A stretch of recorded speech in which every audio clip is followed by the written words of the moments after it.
XVIII, in which Phileas Fogg, Passepartout, and Fix go each about his business. The weather was bad during the latter days of the voyage. The wind, obstinately remaining in the north-west, blew a gale, and retarded the steamer. The Rangoon rolled heavily and their passengers became impatient of the long, monstrous waves which the wind raised before their path.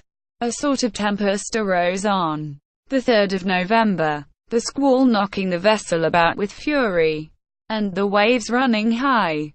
The Rangoon reefed all her sails, and even the rigging proved too much. Whistling and saking amid the squall, the steamer was forced to proceed slowly, and the captain estimated that she would reach Hong Kong 20 hours behind time, and more, if the storm lasted. Phileas Fogg gazed at the tempestuous sea, which seemed to be struggling, especially to delay him. With his habitual tranquility, he never changed countenance for an instant, though a delay of 20 hours, by making him too late for the Yokohama boat, would almost inevitably cause the loss of the wager. But this man of nerve manifested neither impatience nor annoyance. It seemed as if the storm were a part of his program, and had been foreseen. Aouda was amazed to find him as calm as he had been from the first time she saw him. Fix did not look at the state of things in the same light. The storm greatly pleased him. His satisfaction would have been complete had the Rangoon been forced to retreat before the violence of wind and waves.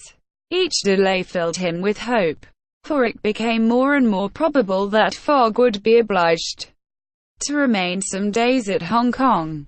And now the heavens themselves became his allies.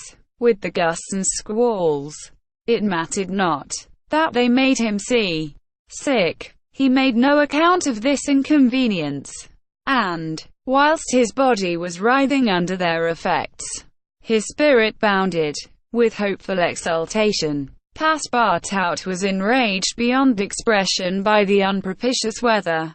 Everything had gone so well till now. Earth and sea had seemed to be at his master's service. Steamers and railways obeyed him. Wind and steam united to speed his journey. Had the hour of adversity come, Passepartout was as much excited as if the £20,000 were to come from his own pocket. The storm exasperated him, the gale made him furious, and he longed to lash the obstinate sea into obedience.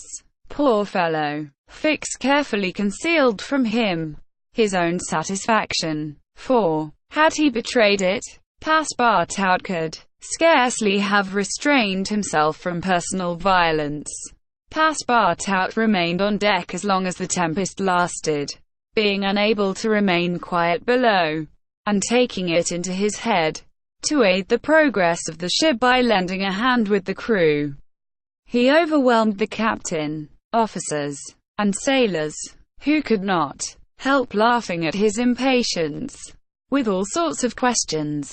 He wanted to know exactly how long the storm was going to last, whereupon he was referred to the barometer, which seemed to have no intention of rising. Passepartout shook it, but with no perceptible effect, for neither shaking nor maledictions could prevail upon it to change its mind. On the 4th, however, the sea became more calm, and the storm lessened its violence. The wind veered southward, and was once more favorable. Passepartout cleared up with the weather.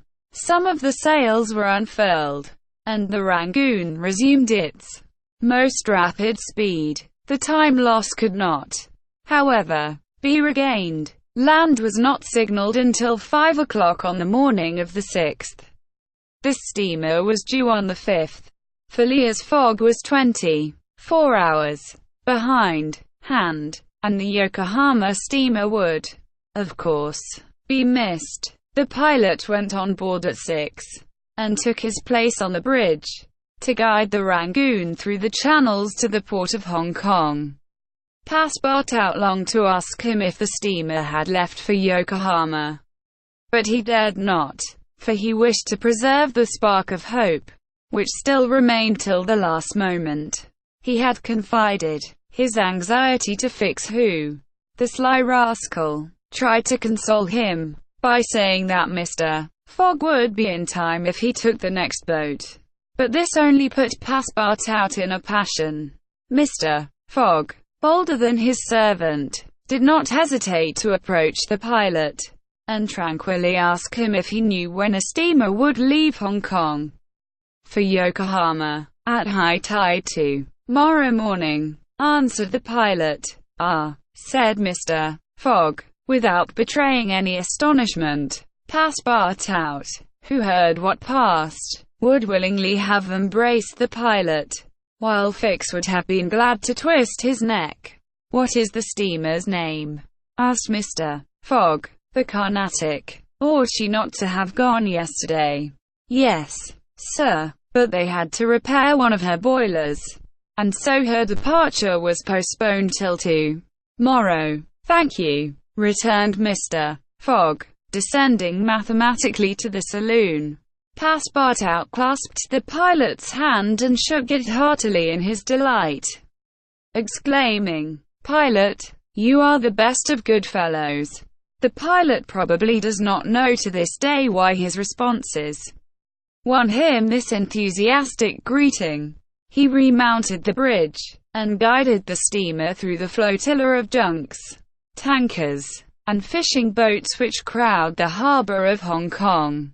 At 1 o'clock the Rangoon was at the quay, and the passengers were going ashore. Chance had strangely favored Phileas Fogg, for had not their Carnatic been forced to lie over for repairing her boilers, she would have left on the 6th of November, and the passengers for Japan would have been obliged to await for a week the sailing of the next steamer. Mr. Fogg was, it is true, 24 hours behind his time, but this could not seriously imperil the remainder of his tour. The steamer, which crossed the Pacific from Yokohama to San Francisco, made a direct connection with that from Hong Kong, and it could not sail until the latter reached Yokohama.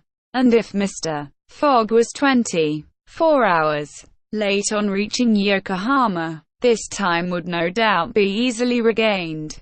In the voyage of 22 days across the Pacific, he found himself, then, about 24 hours behind hand. 35 days after leaving London, the Carnatic was announced to leave Hong Kong at 5 the next morning. Mr. Fogg had 16 hours in which to attend to his business there, which was to deposit Ada safely with her wealthy relative. On landing, he conducted her to a palanquin, in which they repaired to the club hotel. A room was engaged for the young woman, and Mr. Fogg, after seeing that she wanted for nothing, set out in search of her cousin Gigi. He instructed Passepartout to remain at the hotel until his return, that Ada might not be left entirely alone.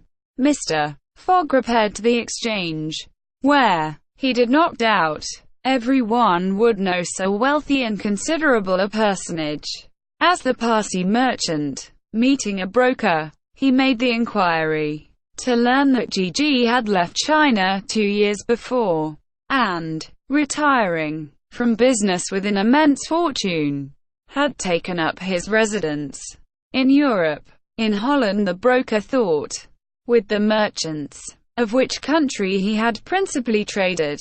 Phileas Fogg returned to the hotel, begged a moment's conversation with Ada, and without more ado, apprised her that Gigi was no longer at Hong Kong, but probably in Holland. Ada at first said nothing.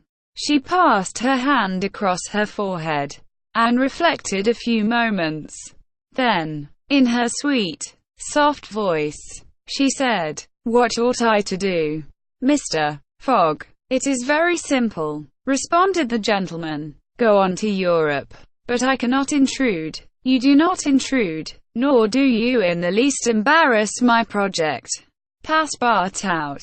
Monsieur. Go to the Carnatic, and engage 3 cabins. Passepartout, delighted that the young woman, who was very gracious to him, was going to continue the journey with them, went off at a brisk gait, to obey his master's order.